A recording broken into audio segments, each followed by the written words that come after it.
Hello, everybody. How's it going? We're back. I'm back. Welcome to the Mints with Milo show, the dark hoodie edition. How's everybody doing? If you're in my neck of the woods, might get a little more snow tonight. About that much, maybe. Who knows? Oh, jeez. I'll break a door off my computer. Not be good. Nope, nope, no. Not be good. So, I haven't been to work in a week. I'm just going to throw that out there. That's not the topic of the show, but snow days, man. You gotta love snow days. That's awesome. Unexpected, but still awesome. It's like, well, okay, one day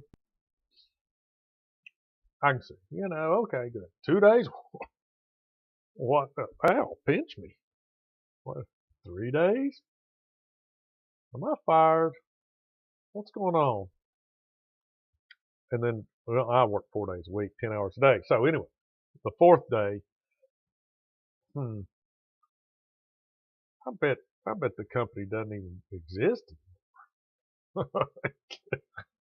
Nobody told me they sell out, they close down, they go somewhere else. They just, it's all closed because, lack of interest. But no, sadly though, it's almost, what I do, it's going to be like schoolwork. Come Monday, bro, all that stuff that you didn't get done this week because snow days, the crap's still there. I had a job before, and this is what I said.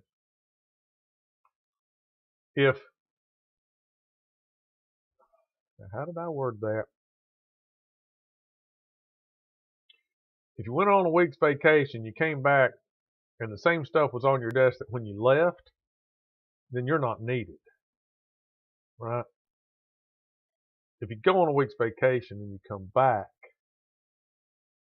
and there's more stuff on your desk, or they had to bring somebody in to do the stuff while you were gone and your desk is clear,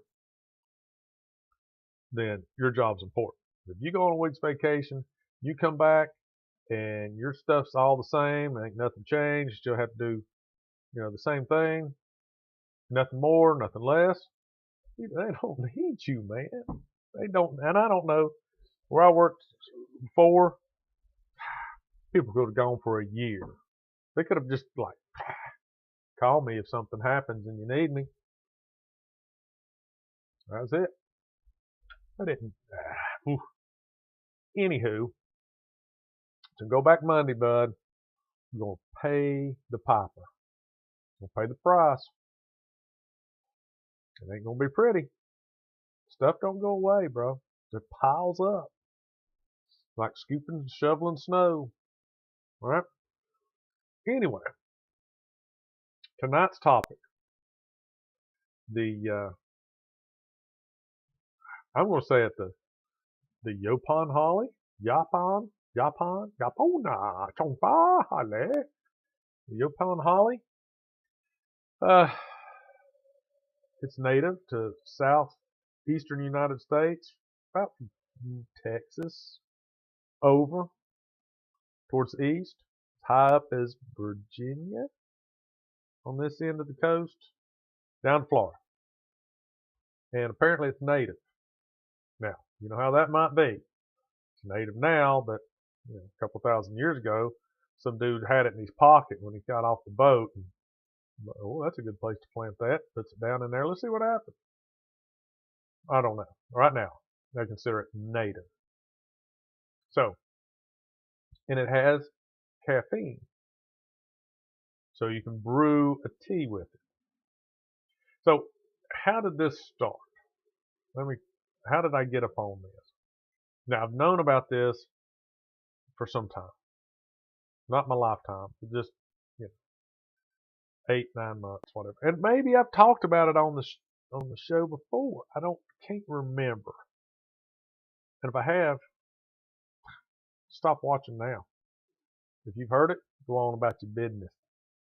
Go on back to trimming your toenails or organizing your sock drawer or adding to your belly button lint collection or something like that. So, but if you haven't heard about it, or if you're more interested in learning more, hang in there. And if it's your first time watching, listening, finding out about this, ring that notification bell, subscribe to the channel, get on board, Facebook, Instagram, X, Reddit. Follow me everywhere. Follow me someplace. Holler at me. Get you on the show. You can call in, come on live on the video. Anyway, I've known about it, and I love coffee. I used to like tea, kind of. And I'll tell you the kind of tea I like. My mom, when I was young, always had sassafras root. This is not stuff that you go now. You can't go to the store and buy it. I guess at some point, maybe that's a topic for a different show. At some point, you used to be able to. But it's the sassafras root, not the leaves, that you make the tea out of the sassafras tree. And it's native. Anyway, I love to drink that stuff. It's good stuff. But, coffee, that's my drink. That's my go-to. Espresso, I'm not the best espresso maker. I do it the rudimentary way. Have a machine, put the espresso in there, you turn it on, it does its thing. You get a couple ounces of nice stout coffee, and then you chase it down with some regular black coffee. Okay? Used to drink coffee with sugar and creamer. Why? Because where I used to work, it was free. So I used to buy sodas, drink them. I was like, man, maybe I should try some of this coffee. Free. They brew it all the time. People drink it all the time. So I tried it black, didn't like it. Cream and sugar, yeah, okay. So then started thinking about, man, all this cream and sugar and stuff I'm putting in this. I mean, it's like I always drink fountain or diet sodas. I got to stop this. So I started weaning myself off. Now it's strictly strong black coffee. None of this breakfast blend, none of that stuff. Anyway, so I like some teas. Teas are okay. But Yaupon Holly's definitely in the tea category in my book. And why? Because you don't roast the berries. Apparently, it does have berries and they're very pretty, but they're toxic. Go figure. So you take the leaves, and we'll look at it here. It's very common in our neck of the woods, and I had no idea.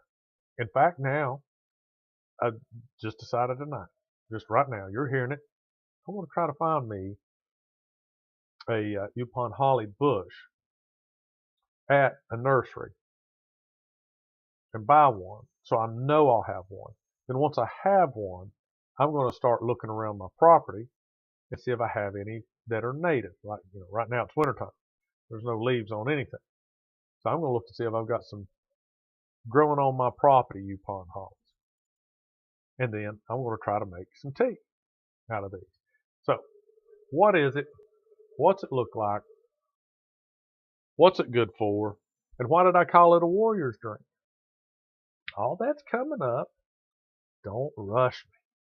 Okay? Don't rush me. And you know what?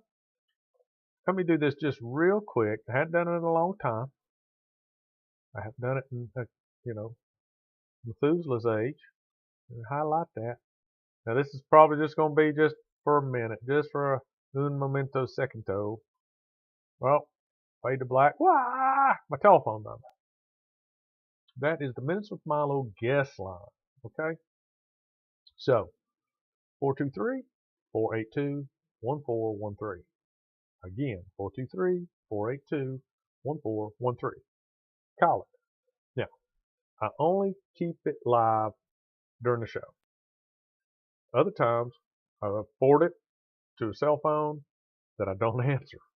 You call it later, leave me a voicemail. I won't answer it, but you can leave me a voicemail and I'll get back to you. If that's what you want to do. Or hit me up at the email, minuteswithmilo@gmail.com. I might have that email. Nope. Anyway, not going to do that. Don't have it. So let me get this going. We're going to do that. And we're going to take, okay, okay. Let's get out of here. Don't need that. Now we go back to here. There we go. Put that out of the way. All right. It's going to take me a minute to get this going. Why, oh, why are you giving me such a hard time? Oh my gosh, dude, come on. Here we go. Here we are. There we go. All right. So this is my Google. Don't need desktop audio. I hope everything's going okay. I don't know where my other dudes are. My two normal watchers. This is Thursday, right? It is 9 o'clock, right? All right. Okay. They haven't shown up yet.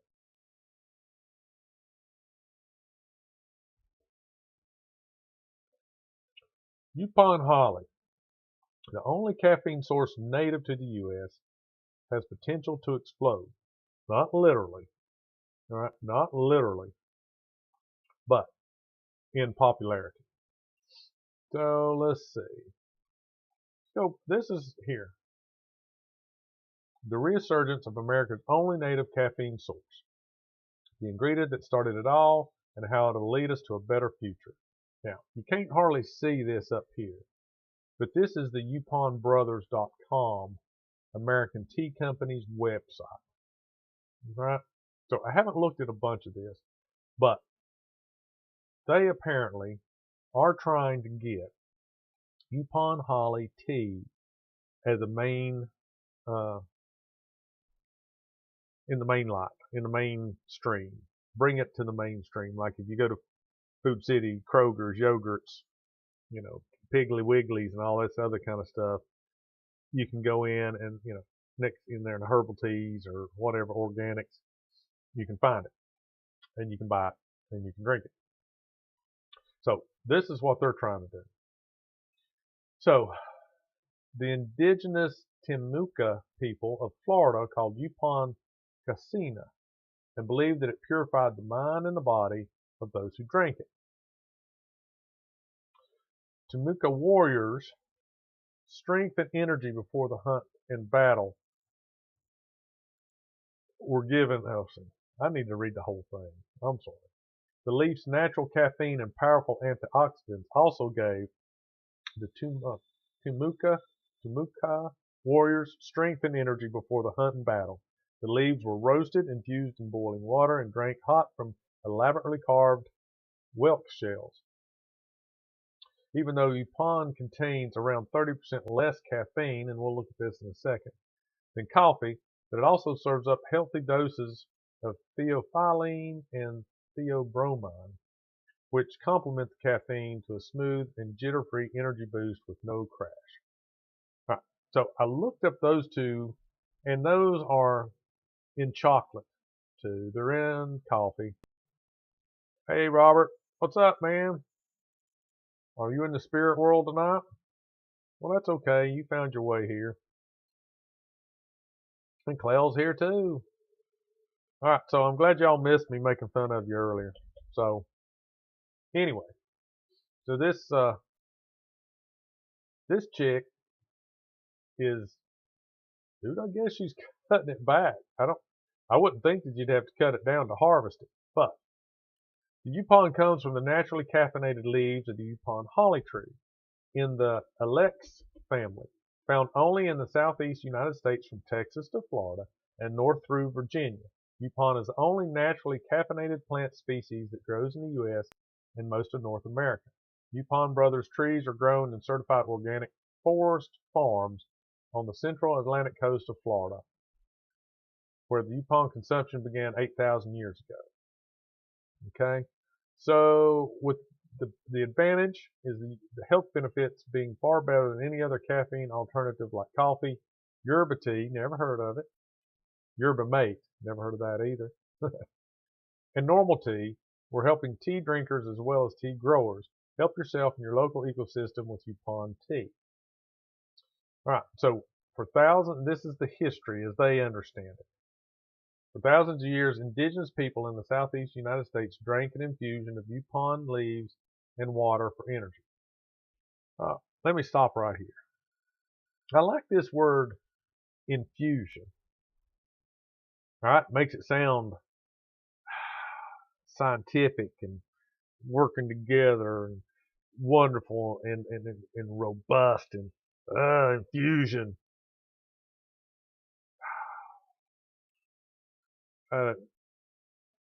If you read what infusion is, they add water to it. They add water to it until, the water gets into the leaves and it leaches out whatever it leaches out of the leaves. And then that's how you make tea. So any beverage is an infusion. Now, typically, I think infusion is used with like putting in organic material. And then it gets the flavor and the drink from that. Like sassafras tea is an infusion of water and the sassafras root bark. I don't think you shave off the whole, I don't think you just drop the root in there. I think it's the bark on the root. So if you peeled the sassafras root, that's what you're after. Or I think my mom just like started it and opened it and then chopped it, not really chopped it into like little pieces, but she dropped it in the tea and boiled it, that stuff.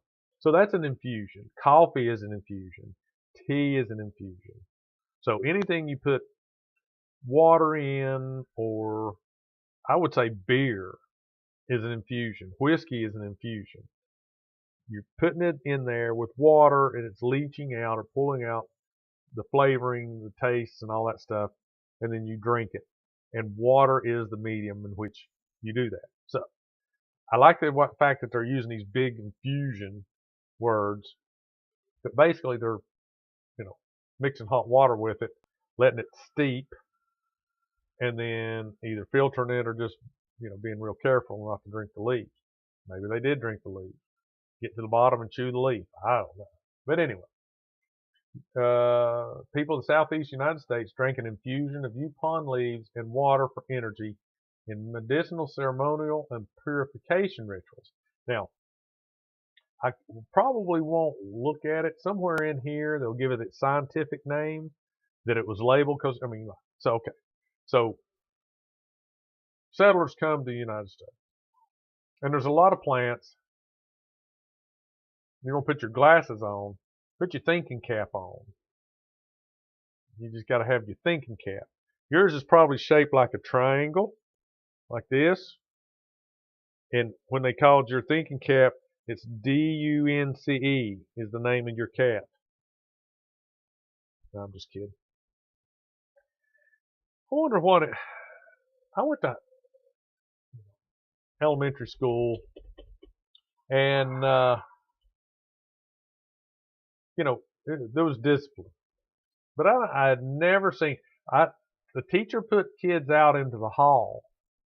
You had to go outside and sit in the hall, but I had never seen anybody have to wear a dunce cap or stand in the corner with their face in the corner or anything like that. I never saw that, and I went to school when they could spank your butt because you did something wrong. Yep. And then you got another spanking when you got home. So the dunce cap thing, I've never seen. Be honest with you, never seen it except in the movies and heard tell of it. So anyway, now Clell, you distracted me. Where was I? Infusion. Energy in the okay. Purification rituals. So the settlers come over. There's plants they've never seen. And I don't know how you get this job, but somebody has to give them their scientific name. So this plant has a scientific name that means vomit. Vomitus or something. Alexis vomitus. Some kind of silly Latin term, but it means to vomit. Why? Well, there's a couple of things. In this purification ritual, supposedly, there's a couple of stories. The Indians that would drink it would throw up, and that was part of the ritual to help cleanse their body, either before or during the drinking of this tea. Now, in of itself, it doesn't make you sick. But like anything, if you drink enough of it or do it wrong or whatever, or add stuff in there to make that happen, then it's going to happen.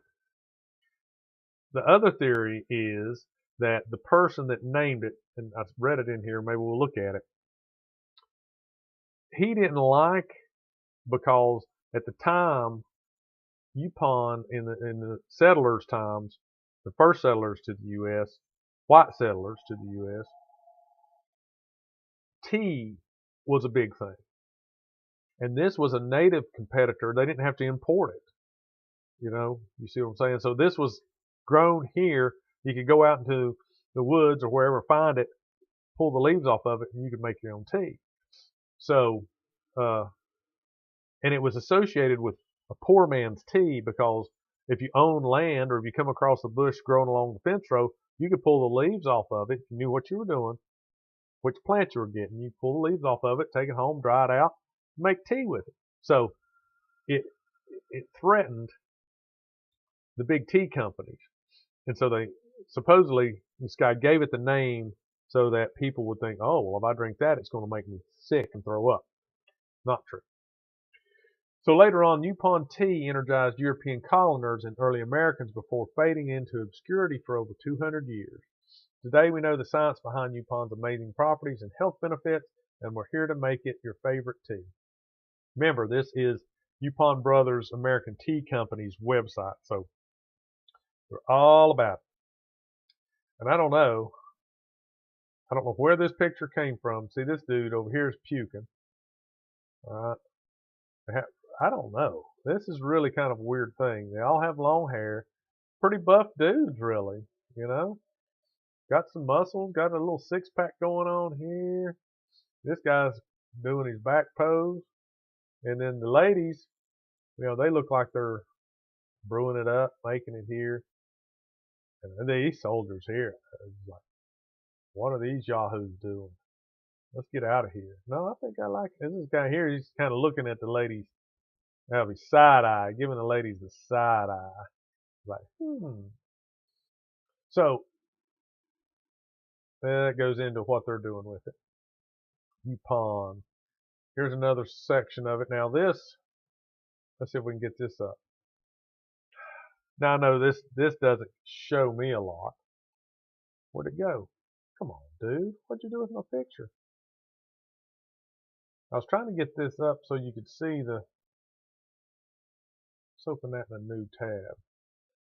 Because it's cutting that off at the bottom a little bit. I can't make that screen any bigger for you guys.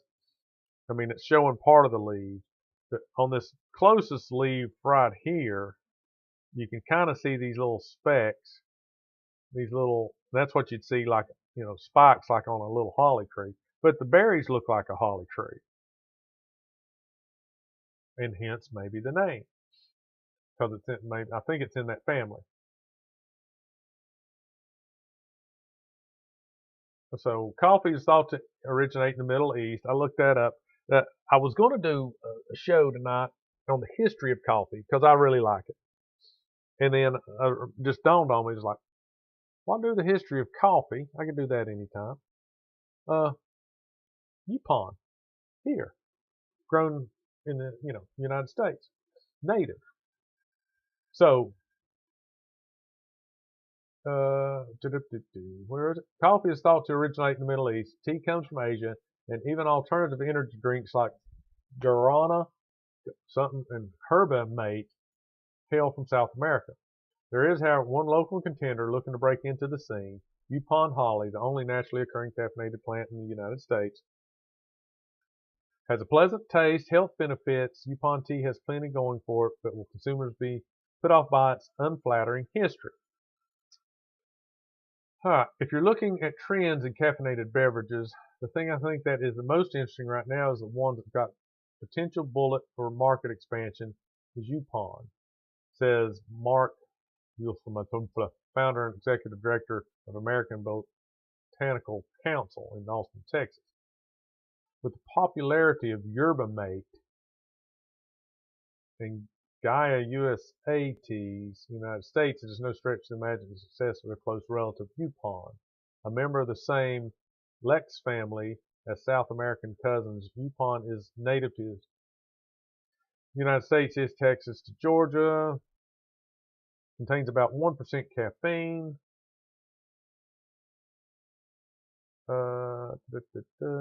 Recent research seems to back up his opinion. In a study of 75 individuals, 75 individuals aged 18 and older, participants sampled unidentified tea infusions of Yaupon Holly and yerba mate, then rated their favorability of on the taste. On a scale from 1 to 9, 41% of the participants scored Yaupon a rating of 4 or higher, compared to only 19% who gave yerba mate the same rating. Let's see. I got to find out. This is something I'd seen. I never looked up. Let's see what yerba mate is.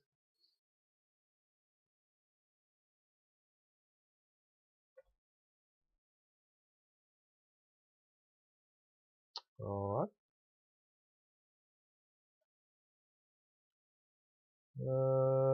Brewed naturally caffeinated leaves of the yerba mate tree found in South America. Okay.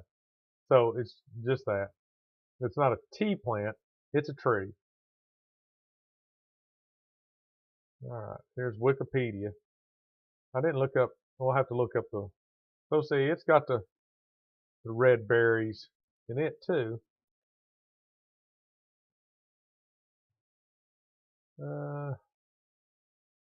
Yerba mate is a plant of the holly genus Ilex, native to South America. It was named after the French botanist.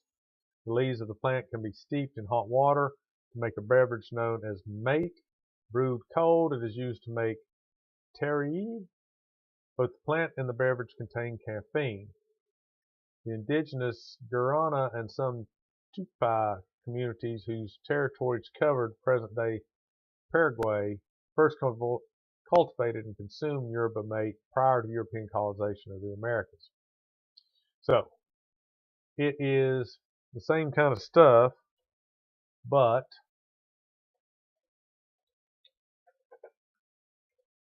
and it is of the holly family. See here, Lex vomitatoria, commonly known as Yaupon holly, is a species of holly that is native to southeast North America. The word Yaupon was derived from Catawban Yapa. Another common name is Cassina, is borrowed from the Timucua tribe. The Latin name comes from an observation by early Europeans that the ingestion of the plant was followed by vomiting in certain ceremonies.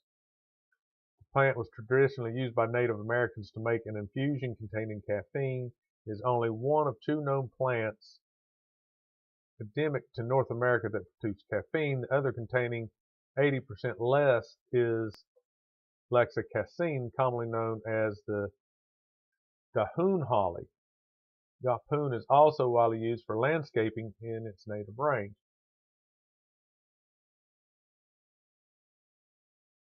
All right, so this Lexicassin is a holly native to the southeast coast of North America in the United States, from Virginia to South Texas, Mexico, blah, blah, blah. It is a large shrub or small tree growing 10 to 13 meters tall. The leaves are evergreen. Okay. I wonder if this other holly is an evergreen. Maybe I could find it now.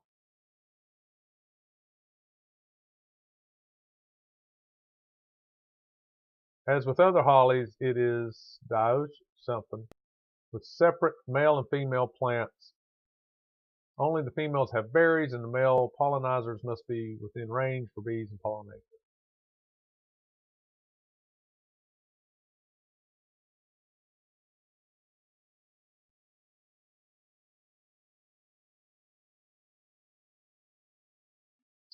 Caffeine, okay, so this one contains just caffeine and the theobromine.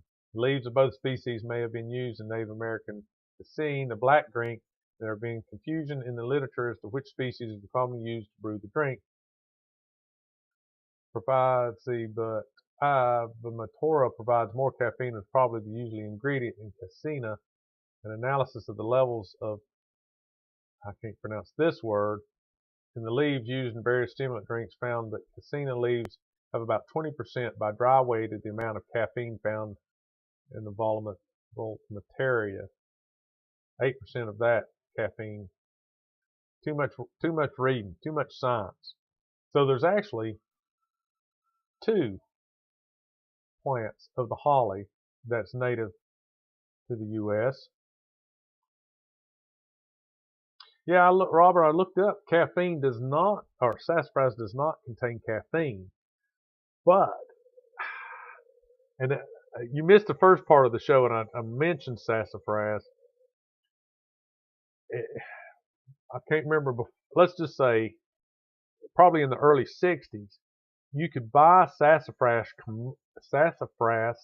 commercially, and then they outlawed it, and you couldn't buy it anymore.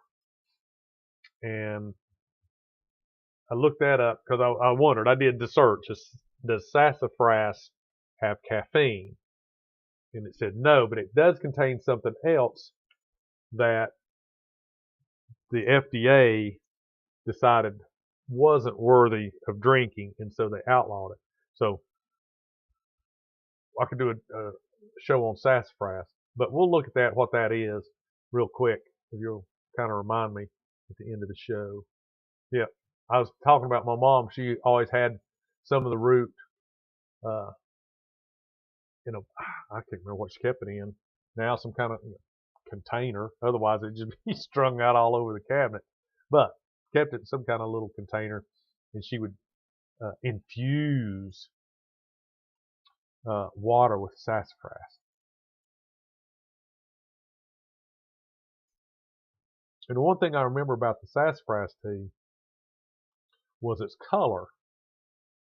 And if you know what cedar tree color is, the red part of the cedar tree, when we would make it and you put it in the bottom of a teacup, almost all teacups I've ever seen are white, or they're, off white, whatever you want, ivory colored, whatever you want to call it.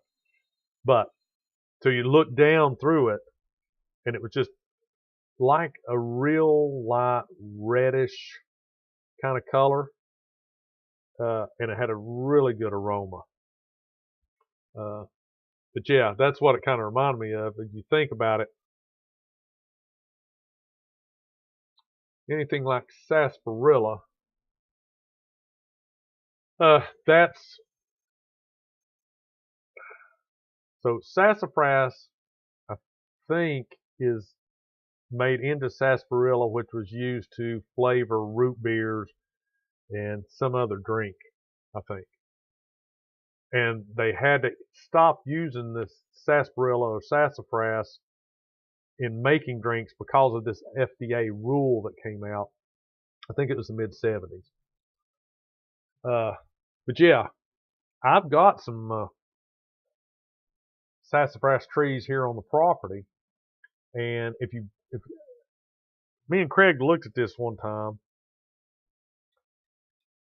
you can't make the tea out of the leaves, which is very strange. Because if you take a sassafras leaf and pop it off the tree, break it open and smell it, it smells like sassafras. I mean, you can tell if you don't know what the leaves look like, but you know the smell.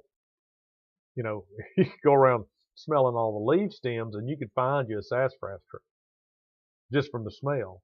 But you can't make the sassafras tea out of the leaves, which is very weird. It has to come from potentially the bark or new leaves, but 90% of it should come from the root, which tells me, you know, you'd almost have to kill the tree to get the roots, and therefore it's not replenishable. But when I looked at it before, there is supposed to be a way, if you're careful, that you can harvest some of the root of the tree and keep the tree alive and not killing it by harvesting, you know, the root. But yeah, you can't buy it commercially anymore because of this stuff that it contains. So apparently there might be two forms of the holly bush that are grown here. And I swear, this looking at this stuff, I've got some of these. I really do. Somewhere I've got some of these. Hence the small trees so you don't kill the big ones. Well, yeah. I guess, I mean, plus smaller ones are easy to, you know, pull up out of the ground and you have the whole root ball, I guess you would say. But, you know, how long does it take? I don't know.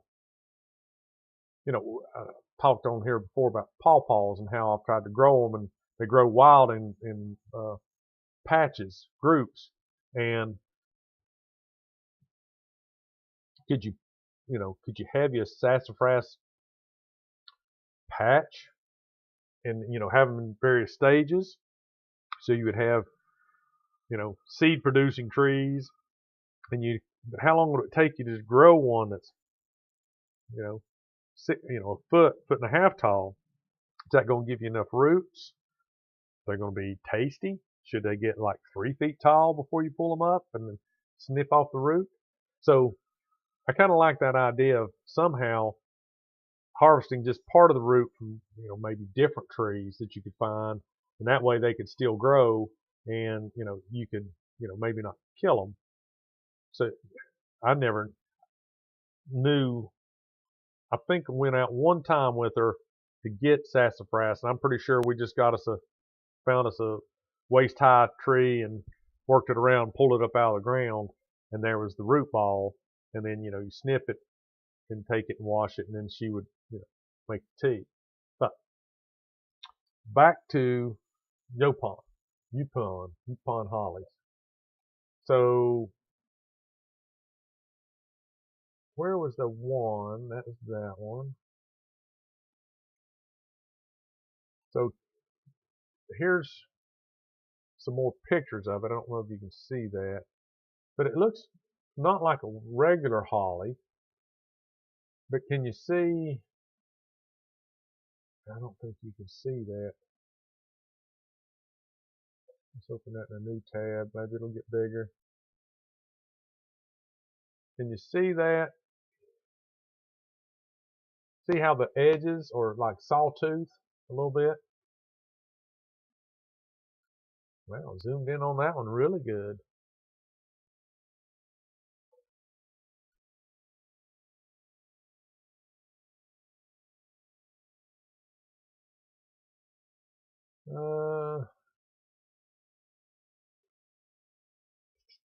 Let's see.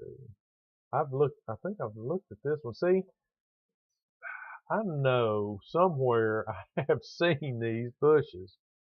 For all I know, they might be out front in my front porch. That's how observant I am. But the leaves are tiny. Tiny, teeny tiny leaves. But they are grown for, it talked about in here, it's grown as a, you know, not a house plant, but, you know, for landscaping and stuff.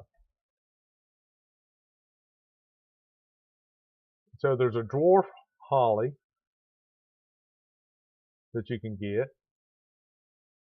It's plentiful, growing in large quantities in the wild, and is adaptable to a range of conditions, including shade or sun. clay and sandy soil, acid and alkaline soils. Yaupon Holly's abundance and resilience are likely one of the reasons Frank Community Farm here in Richmond has begun selling Yaupon Frank Common Tea through the program employing neurodiverse workers. Workers from Frank Community Farm have foraged the leaves from the Yaupon growing off the coast of Virginia Beach in the wild and bring it back to Richmond to clean and roast it. How to make Yaupon tea. Making Yaupon tea is easy. If harvesting from your own plants first, be sure you are certain you have a Yaupon holly tree.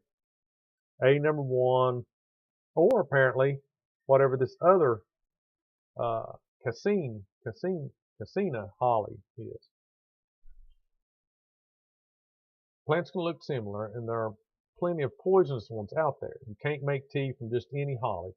Cut an entire branch, then strip off the new green leaf growth with the twig, wash and dry the leaves, then roast the leaves at 350 degrees for about 10 to 15 minutes or until brown. The longer you roast it, the darker and smokier the brew will be. Once cooled and dried, the leaves should be crumbled to resemble loose tea. Again, the longer you brew your tea, the more caffeine it will make or will have, and the darker the brew. Or you can make it easy on yourself or buy a local Yaupon from Frank Community Farm. Native Americans called their dark caffeinated brew the white drink because it symbolized happiness, friendship, community, and purity. As you sit and sip your own cup of Yaupon tea, remember that the first shared of the colonists is a gesture of hospitality.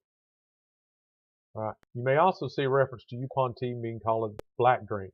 Interestingly, colonists call it this because of the color. So this is from Jessica Ballman in Public Relations Social Media Intern at Lewis Gittner Botanical Gardens. And that was from the lewisginter.org, Yaupon Holly. So here's some more pictures of it. I had a YouTube video. You know, this is where I saw it before.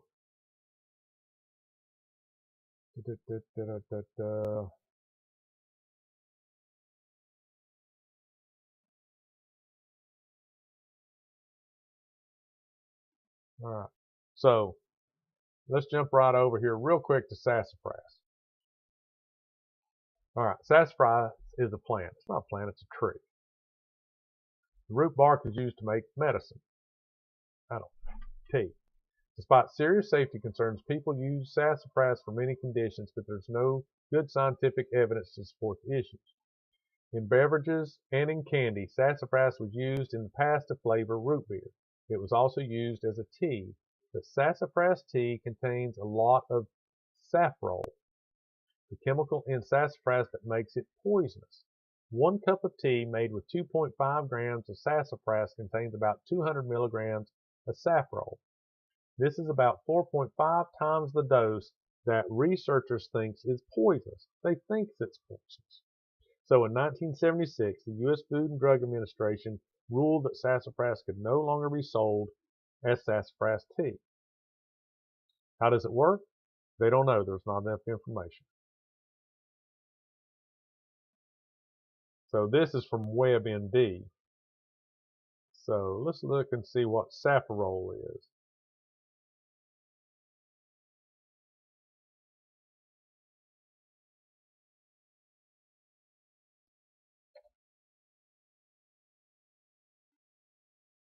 Safrole is clear, colorless, or slightly yellow liquid with a sassafras color.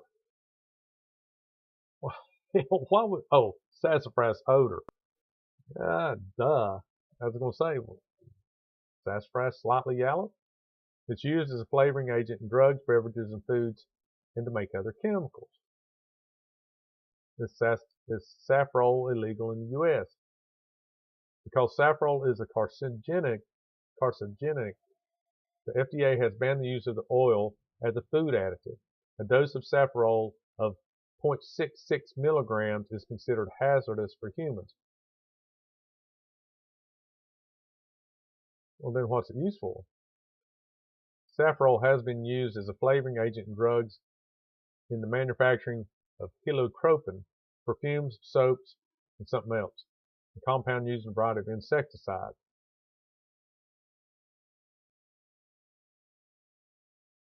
In the 60s, the FDA banned safrole use as an additive after safrole was found to cause liver cancer in rats and miscarriages in humans. In the 70s, sale of safrole containing sassafras tea was also banned.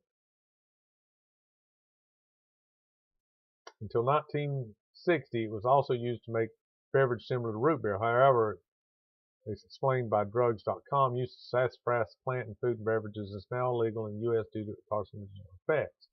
Well, they don't show that it had any effects. So apparently there is a safrole-free sassafras.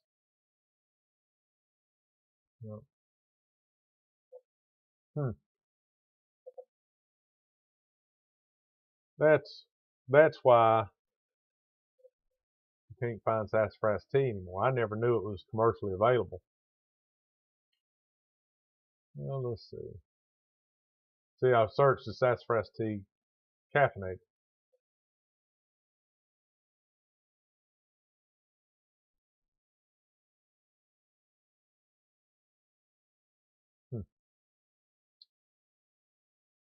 So here it says Pappy's old-fashioned sassafras tea concentrate. So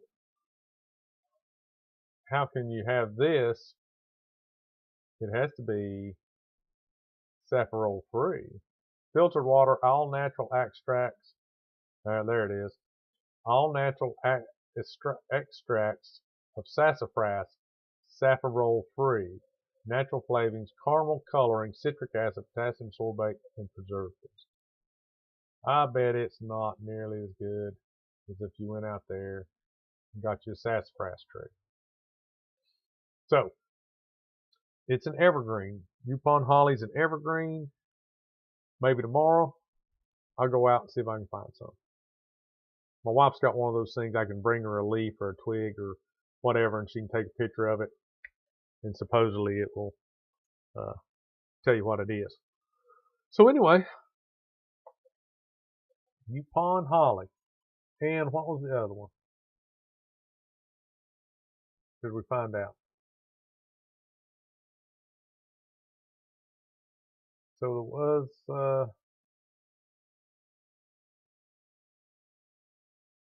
all right. So Lex vomitoria.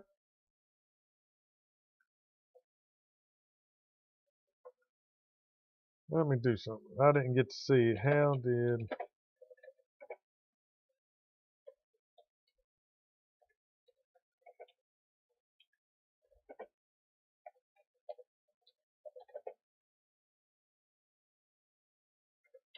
let's see if it'll bring that up. I don't know how it got its name.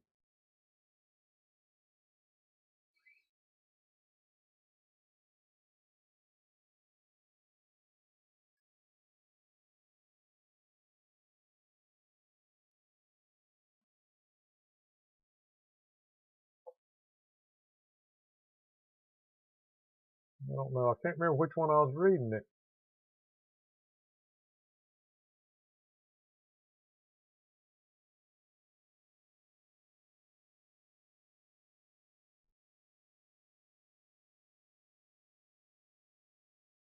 All right, let's see. Reading it here.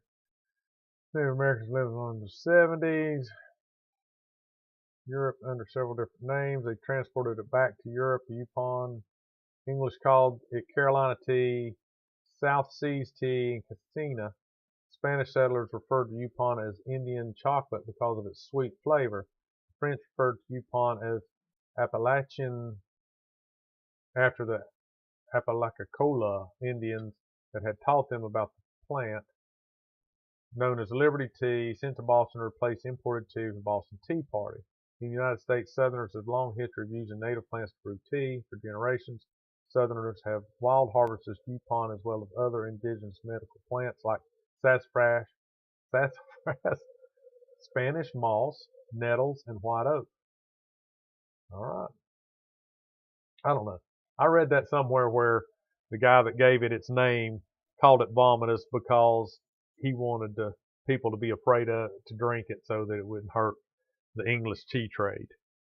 Which Just one of them yahoos that, they gave him a job and he abused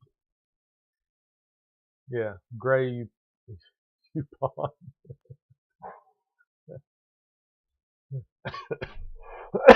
All right. Well, I'm going to try to find one.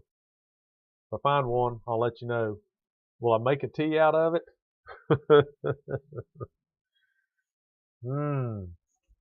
I mean, you would think it would be okay, right? How would you test? Maybe I'll give it to like my goats first and see if it makes them sick. Goats could eat anything though, right?